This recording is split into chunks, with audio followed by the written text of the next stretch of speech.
In today's video, how is muscle built? The simple way. To build muscle, you need three things: protein, water, energy. And shout out Greg Doucette, this is from him. You need 1 to 1.5 grams of protein times your body weight. 150 pounds, get 150 to 200 grams of protein every day. Simple. Water, drink enough water. If you have an active job or you're just an active person, drink a lot of water. And the third thing is energy. Your muscles can get energy from body fat or food. And the training component, train harder than last time, as Greg Doucette always says. Are there training programs optimal? Are there optimal training programs? Yes, but the biggest thing is to pick a program that you're gonna stick with.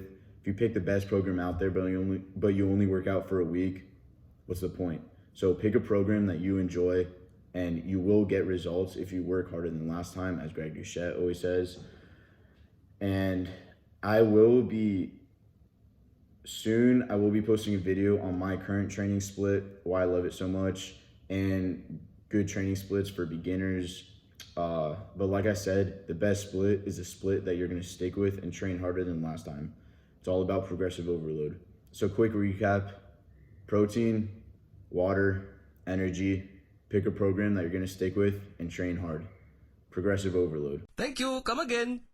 Guapo out.